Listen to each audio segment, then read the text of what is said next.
外婆，呢度點解叫九街村蓋？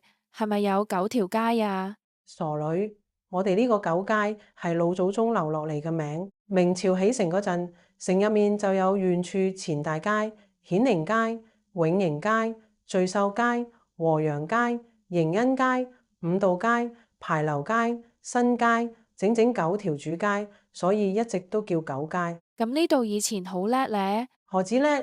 東晉就設咗東官郡、寶安縣，名稱係新安縣縣城，管住成個深圳同香港，係深港嘅根，係海防嘅要塞嚟緊。你腳下呢啲磚，1000幾百年前，官員、士兵、商人、百姓都踩過。城外仲有護城河，守住一城平安。我哋屋企都好早就住喺度啦。係啊，我哋陳家最早從河南搬過嚟東莞，明朝就紮根喺九街，仲有文家係文天祥後人，謝家都從東莞搬過嚟。陳、文、謝係我哋九街最老嘅三姓，一代一代守住呢個城過日子。咁以前食啲咩嘢？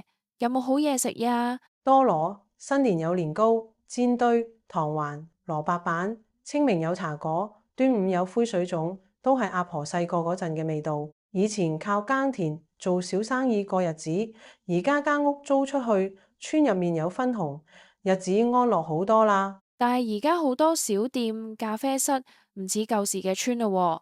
呢個就叫古城新生，老屋、老祠堂、老會館都好好留住，又開咗文創鋪、小咖啡室，後生鍾意嚟我哋老街都熱鬧返起嚟，唔拆唔趕，原居民仲住喺度。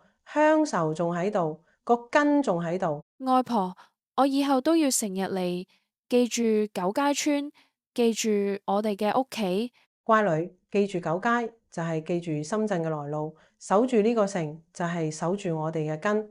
第日你帶埋你嘅細路再嚟，外婆仲要同你講呢9條街，呢個老城門藏住幾多歲月同溫柔。多謝晒婆婆同妹妹嘅分享，我係家字仔。每一條村都收埋一段值得回味嘅歲月，用心記錄，只為留住這代代相傳嘅薪火。你想睇邊條村？話俾我哋知，我哋去幫你揾故事。如果你中意呢份用心，麻煩大家點點關注。深港家字同埋深圳家字，約定你，我哋下一村見。